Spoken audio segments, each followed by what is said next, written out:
તો બેટ દ્વારકા અને ત્યાંના દ્રશ્યો આપ જુઓ।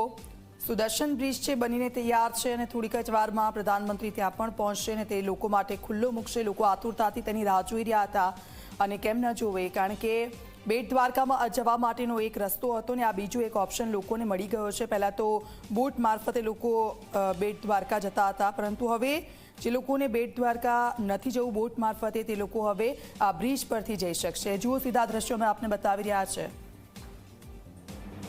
તો પ્રધાનમંત્રી નરેન્દ્ર મોદી ગઈકાલ રાત્રે જામનગર પહોંચ્યા હતા, ત્યાં તેમનું સ્વાગત કરવામાં આવ્યું, ભવ્ય સ્વાગતને। ત્યારબાદ દ્વારકા નગરીને સોળે શણગારે સજાવવામાં આવી છે અને આજે અનેક ભેટ સોગાત મળવાની છે।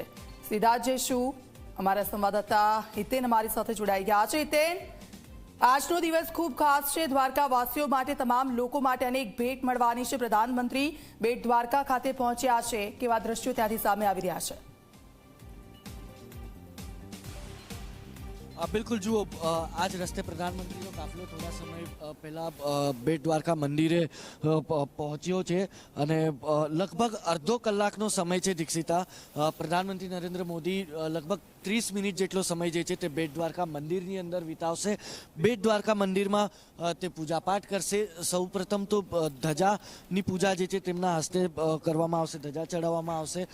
લગભગ 30 મિનિટના સમય બાદ આ જ રસ્તે ફરી તેમનો કાફિલો જે છે તે આ સુદર્શન બ્રિજ જવા માટે રવાના થશે। સુદર્શન બ્રિજ પર 3 અલગ અલગ મંચ બનાવવામાં આવ્યા છે, જ્યાં કોઈને હાલ જવાની પરવાનગી નથી, કારણ કે સુદર્શન બ્રિજ ઉપર પ્રધાનમંત્રી નરેન્દ્ર મોદી જ્યારે પહોંચશે તે દરમિયાન ત્યાંથી બ્રિજનું ઉદ્ઘાટન કરશે, બ્રિજનું નિરીક્ષણ કરશે અને ત્યારબાદ દ્વારકા જવા માટે રવાના થશે। આ તમે જોશો તો સમગ્ર બ્રિજને જે છે તે ખૂબસૂરત રીતે સજાવી દેવામાં આવ્યું છે।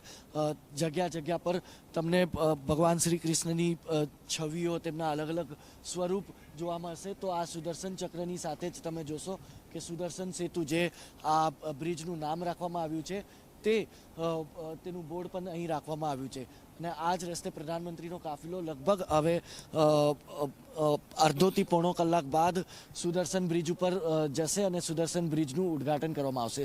આ બ્રિજની વાત કરીએ તો તમને બંને તરફ જે છે 4-4 મીટરનું ફૂટપાથ જે છે તે જોવા મળશે, એટલે કે હવે દ્વારકાથી બેટ દ્વારકા જે પણ વ્યક્તિને, જે પણ લોકોને દર્શન કરવા આવવાનું રહેશે, શ્રદ્ધાળુઓને આવવાનું રહેશે, તો તે ફક્ત બાય રોડ કાર, વાહન સાથે નહીં આવી શકે। અગર કોઈ શ્રદ્ધાળુ પદયાત્રા કરીને આવવા માંગી રહ્યા છે તો આ સુદર્શન સેતુના બંને તરફ જે છે પદયાત્રાઓ માટે ફૂટપાથ બનાવવામાં આવી છે। પદયાત્રી ભગવાન શ્રી કૃષ્ણના જન્મથી લઈને મહાભારત સુધીની તમામ કહાનીઓ જાણતા જાણતા, ભગવદ્ ગીતાના તમામ શ્લોક વાંચતા વાંચતા દ્વારકાથી બેટ દ્વારકા, જે 2.5 કિલોમીટરનો આ બ્રિજ છે, તે પદયાત્રા કરીને પણ આરામથી પહોંચી શકશે। એટલે આ એક સૌથી મોટી ભેટ મળવાની છે। પણ આજની દ્વારકાથી સૌથી ખૂબસૂરત અગર તસવીર નીકળીને સામે આવશે તો એ તસવીર હશે, જ્યારે તમને યાદ હશે થોડા દિવસ અગાઉ લક્ષદ્વીપમાં પ્રધાનમંત્રી નરેન્દ્ર મોદીએ સ્કૂબા ડાઇવિંગ કરી હતી અને તે તસવીર સામે આવી હતી। તે જ તસવીર જે છે તે ગુજરાતમાં ફરી એકવાર જોવા મળી શકે છે, કારણ કે 9:30 થી 12:45 સુધીનો સમય જે છે તે પ્રધાનમંત્રી નરેન્દ્ર મોદી માટે આરક્ષિત રાખવામાં આવ્યો છે। તે આરક્ષિત સમયની અંદર પ્રધાનમંત્રી નરેન્દ્ર મોદી માટે સ્કૂબા ડાઇવિંગની વ્યવસ્થા કરવામાં આવી છે। નેવીની ટીમોને તૈનાત કરી દેવામાં આવ્યું છે, ટેન્ટ ત્યાં બનાવી દેવામાં આવ્યા છે, જેથી સ્કૂબા ડાઇવિંગની પહેલાં જે ચેન્જીસ કરવા હોય તે તમામ ચેન્જિંગ રૂમથી લઈને તમામની વ્યવસ્થા જે છે ત્યાં ઊભી કરી દેવામાં આવી છે। મંદિરે અહીંથી બ્રિજનું ઉદ્ઘાટન કર્યા બાદ જ્યારે પ્રધાનમંત્રી મંદિર માટે રવાના થશે તો સૌપ્રથમ દ્વારકા મંદિરમાં દર્શન કરશે, ત્યાં પણ અડધો કલાકનો સમય જે છે તે પૂજાપાઠ માટે રાખવામાં આવ્યો છે અને ત્યારબાદ લગભગ 10 થી 10:30ની આસપાસનો સમય હશે જ્યારે પ્રધાનમંત્રી નરેન્દ્ર મોદી જે છે તે દ્વારકામાં સ્કૂબા ડાઇવિંગ કરતા જોવા મળશે। જે નીચે સોનાની નગરીના અવશેષો છે તે અવશેષો નિહાળવાનો પ્રયાસ પણ તેમના તરફથી કરવામાં આવશે।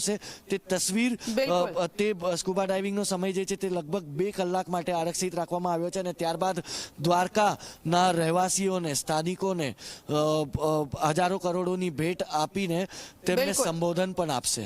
બિલકુલ હિતેન, આપની પાસે આવીશું। અર્પણ પણ અમારી સાથે જોડાયા છે। અર્પણ, આજે ખૂબ મોટો દિવસ છે અને ઐતિહાસિક દિવસ પણ કહી શકાય, કારણ કે જેની આતુરતાથી રાહ જોઈ રહ્યા હતા, 5 વર્ષ રાહ જોઈ અને આખરે બ્રિજ તૈયાર થયો છે. દ્વારકા નગરી કેવી તૈયાર છે પ્રધાનમંત્રીના સ્વાગત માટે?